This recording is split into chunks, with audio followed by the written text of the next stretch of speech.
Hey y'all, back with another video, and as you can see I got my hair done. Anyways, so my name's Shay. So if this is your first time seeing my channel is Live Life, and I just talk about like living life. Like mainly for me, I'm a spiritual healer, so when I talk about things, I'm just talking about like my personal experiences in life.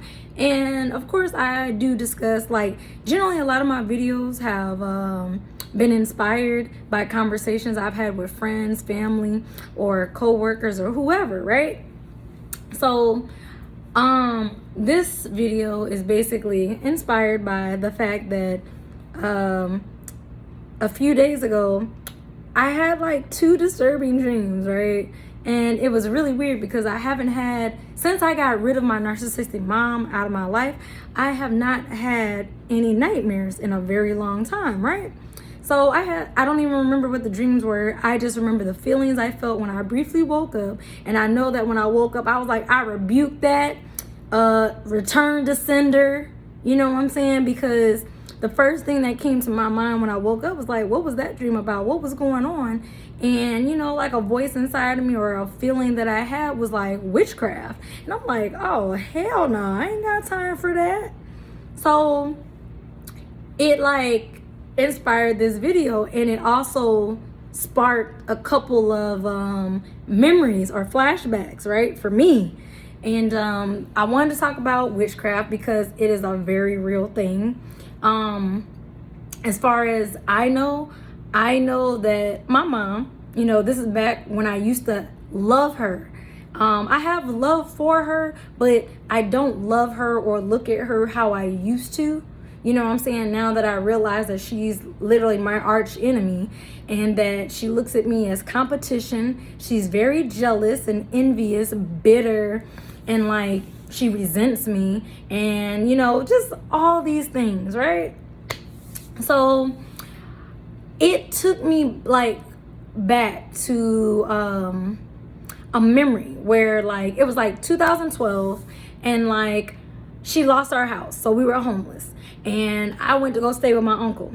And of course, what did Narky mom have to do? Fucking follow me, because she was wanting me to go stay with another relative. And I'm like, I'm not staying with her. I don't know her. I didn't grow up with her. I don't give a fuck if she's a distant cousin.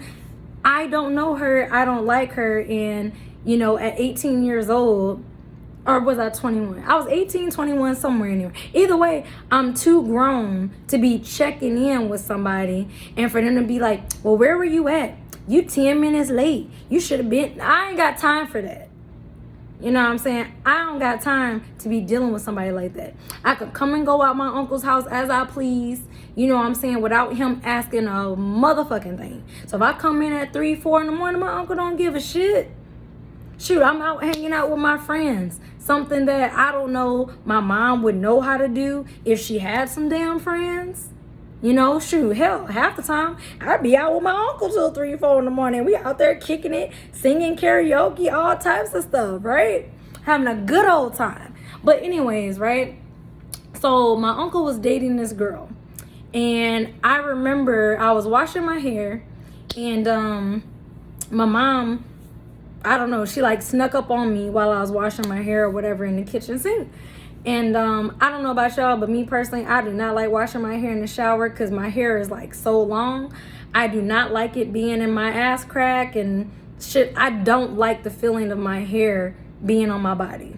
I don't. So I just wash my hair separately from my body. That's just me personally. But yeah, anyways, just in case you're wondering, like, why are you washing your hair in the sink? Because I do. Not everybody washes their hair in the fucking shower. Anyways, so my uncle had this girlfriend at the time, and my mom again followed me to his house to live there, right? So my mom, she comes out of nowhere. She's like, stay away from that girl. Now, mind you, this is only after my mom and his girlfriend got into a brief disagreement or argument or whatever the hell happened, because I got tired of the bullshit that I just started ignoring my mom. Like, at that time, I knew things were really bad between me and my mom when I could not be around her sober. I would have to be drunk.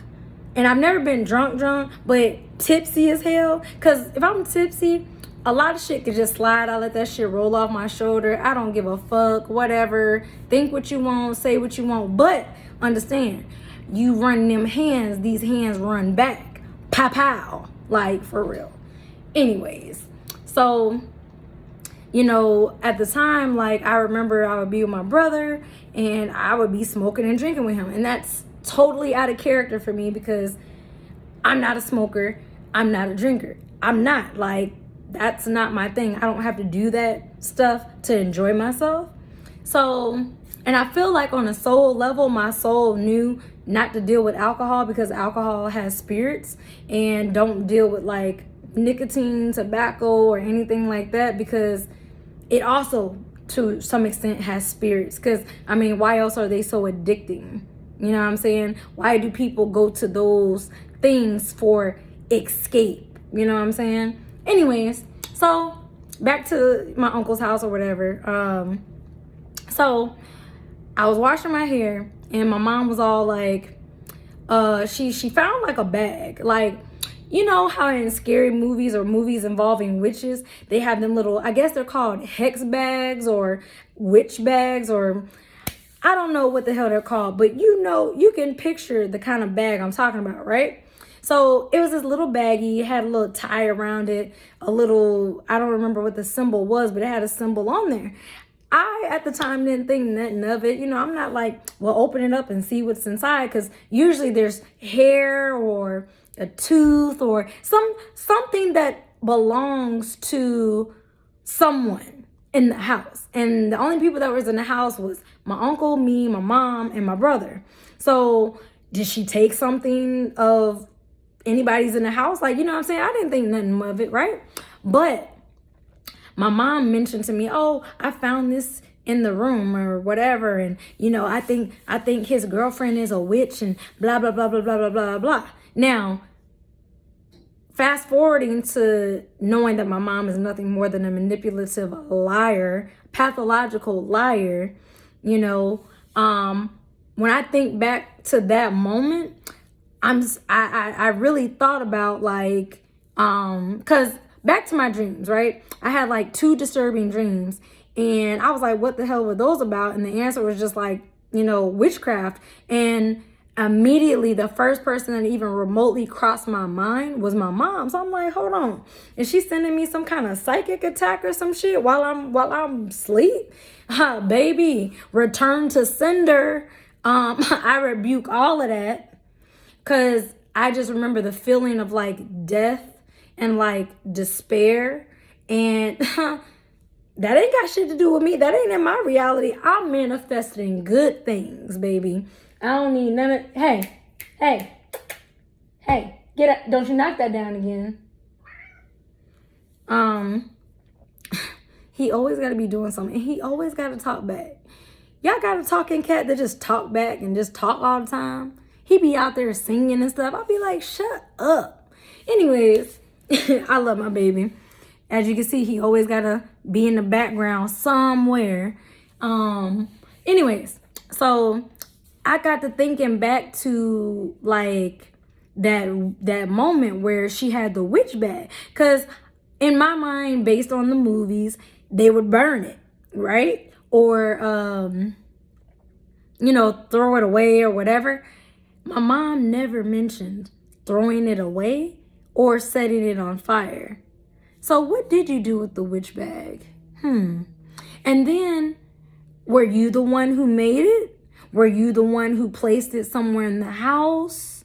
Cause you know what's crazy? The room that she claimed to find that witch bag in, was the room that originally I was going to sleep in, because she was gone most of the time as a truck driver, right? So little did she know, I actually was sleeping in the living room. And I'm not sure, I guess on some kind of spiritual level, I didn't really truly feel comfortable sleeping in that room. And lo and behold, thinking back to it, I know why I didn't feel comfortable sleeping in that room is because she put that witch bag in there. Well, that's my theory anyway. I believe that she's the one who's the witch. I believe she's the one who put that bag in there. I believe that she practices and does black magic behind closed doors. Because if you didn't, why are you wishing death on me? Why are you, it's just things that she says, because words are spells, and you're casting spells on me by foreshadowing death on me and all these evil, cruel things and stuff like that, right? So one thing I can say is usually a toxic or narcissistic person, be mindful of who they are, because they could be definitely dabbling in witchcraft and things of that nature. Because one thing I can say is she was one hell of a hoarder. So why are you holding on to old stuff? You know what I'm saying? And what I mean by that is, like, let's say as a kid, my tooth fell out. I remember digging when we were in the process of moving out because we were being foreclosed on because, she's an idiot. I remember coming across some stuff, and I seen she had like this little baggie and it had my kid tooth in it. Why the fuck would you still have something like that? Like, why? Like, were you trying to and then this brings up more things. I remember as a kid, a complete total stranger told me that I was hexed. Then when I was a teenager, another random stranger was like, yeah, somebody cast a spell on you, you gotta break that shit. And then I was in my 20s and another stranger came up and was like, you have a hex, you've been cursed. And I'm like, this is the third time. Now, anybody in the spiritual community, we understand the numbers of 3, 6, and 9 and how powerful they are. There's no coincidence that 3 times, childhood, teenage years, and my early 20s, that I've been told that I've been hexed, cursed, and whatever, right? So then I got to thinking when I got in my 20s, like, who could I go to break this curse or break this hex or whatever, right? Because again, that's where the power of our minds come into play. All this witchy shit, spells, curses, hexes, her Satan energy, if that's what we like to call it, whatever entity is attached to her and driving her body, her vessel, that calls itself, attacking me spiritually, baby, you ain't got shit on me. You know who the fuck I am. You know what I am. You just didn't want me to remember.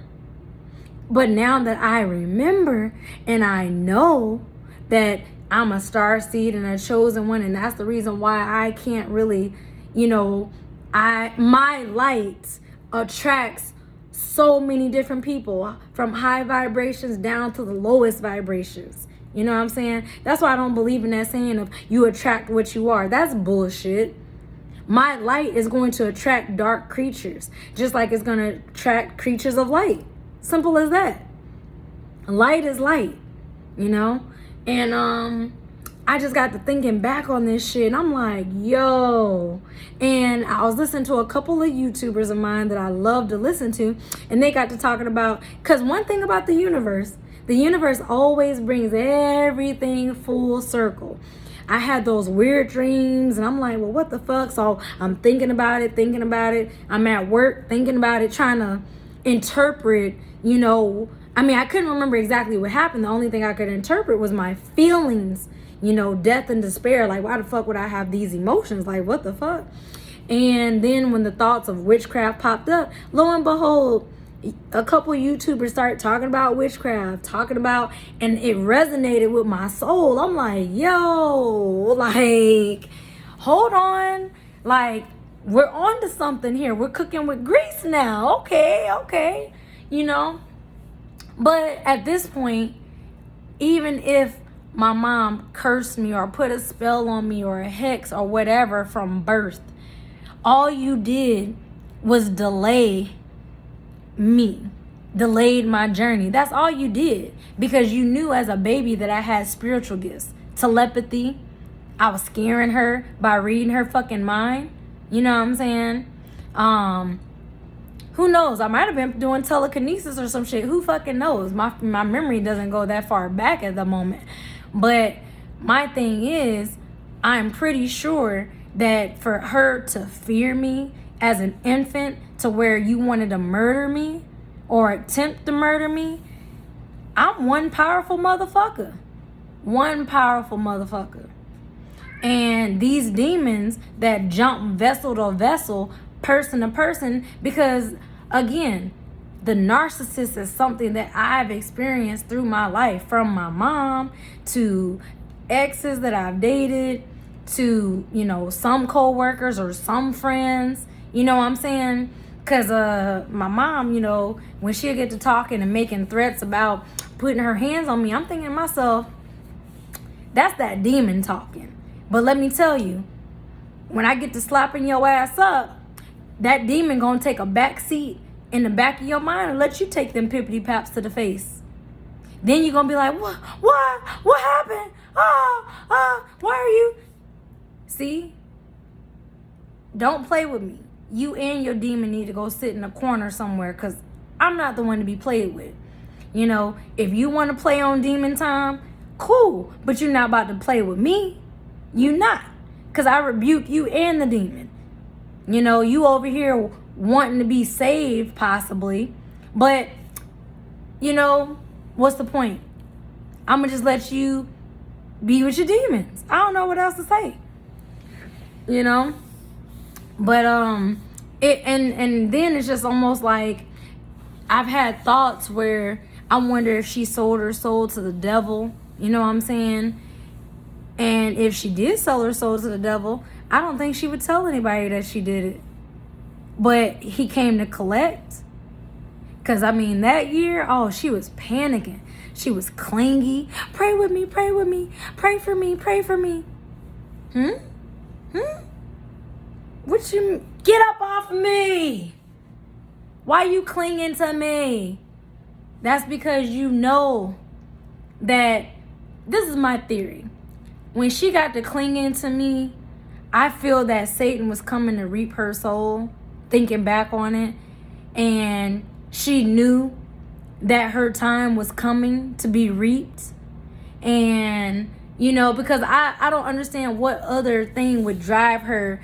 Pray with me, pray with me, pray with me, pray with me. Your powers don't have... This is one thing about chosen people, people of the light, people who are, you know, star seeds, y'all out there doing your thing. This is the thing. When people are around you and in your light, they are protected. They are. And the minute that I began removing myself and distancing myself from my mother, that's when she began to panic. Is it because the demons were coming to reap your soul, drag you to hell? Since you believe, I don't believe in hell. I just believe hell is a reality of you broke, busted, disgusted, you know, people, you know, just hell on earth. You just out here struggling. But I don't have a hell mindset. My mindset is on heaven. I'm living a good life. I'm cool over here doing my thing. But in her mind, you know, maybe they're tormenting her from the inside out, you know, isolating her from everybody, making everybody hate her, telling, you know, all the lies that they would tell her. You're ugly, you're fat, you're... All these thoughts that would be in a narcissist's mind that would cause them to feel hatred towards themselves, devalue themselves, feel unworthy of love, feel, you know, low self-esteem, low confidence, all these things, doubting themselves, you know, all of these things, demons, demonic presences, entities, you know what I'm saying? They can try Jesus. They better not try me, because me and my soul tribe, and we ain't fucking with that. We not. We on another energy, and I'm just not with it. Matter of fact, I think that's the number one reason why I remember the last time I actually seen my mom probably was April of 2021 when she popped back up in my life. And I'm like, yo, universe, are you testing me right now? Are you testing me to see if I'm going to go back to toxicity and dysfunction and mistreatment and all of this? Because my answer is no. Okay? No. But I remember I skated with her one song, and I remember the feeling of shielding myself, like as we were skating or whatever, arm in arm. I didn't want her touching me. I didn't want her corrupting my aura. I didn't want her darkness to try to eat away at my light, I guess you could say. And I just remember in my mind, as we're arm in arm skating, I remember creating a barrier around myself. Like I pictured my aura and I blew it up. I blew it up to where it was at least a good big ass bubble in the shape of my body, and it kept her energy at bay. Even though we were touching, my energy was pushing her energy away from my physical body, if you get what I'm saying, because her energy was just so foul and toxic that I could sense it, because I didn't even want her touching me. I didn't want to give her a hug. I didn't want anything to do with you. So the most I could do was imagine a shield around my entire body to deal with her, And again, I mean, things on a spiritual level are deeper than what we've ever been taught, That's the reason why, I'm not religious, because religion can't explain energy. It can't explain they never would talk about chakras. They would never talk about, basically just real stuff that resonates with my soul. Like my soul knew that church and all the lies were just bullshit. That's probably why I went to sleep all the damn time, because the lies was rocking me to sleep. But that's just my take on all of that. Tell me down below if you recall anything. I made a video called Dark Eyed Theory. Go check it out. This is why I'm talking about it. Either my mom is possessed and has a demon in her, on her, attached to her, or whatever, because her eyes went completely dark on like some supernatural stuff. And I'm just like, oh shit, did I see what I saw? Yeah, I saw what I saw. But our conscious mind tries to rationalize things away like it never happened. Oh, it happened. I've had so many supernatural experiences that the more I grow in my spirituality, I think back onto certain moments in my life. I'm like, damn, that's what that was. Damn, that was a psychic attack. Damn, that was this. Damn, that was that. Oh, that makes sense. A lot of things make sense versus the Bible, talking about the adversary. Man, look, the adversary, y'all don't talk about, well, Christians mention the Jezebel spirit and stuff like that, but this particular entity that we see or that we experience as far as narcissism, narcissistic people, narcissists, sociopaths, psychopaths, cluster B personalities, it's like a hive mind thing, and I'm just curious as to how these people, I guess, get infected. Like, are you weak in mind, weak in spirit, weak in soul? Did you sell your soul? I have a curiosity about what happened to make them the way that they are. And it goes beyond childhood trauma. To me, is definitely on a spiritual level. That's why I wonder, did y'all make a deal with the devil? But anyways, tell me y'all experience on what y'all think and everything like that. Feel free to, comment, share, like, subscribe, all that good stuff. And I'll holla at y'all next one.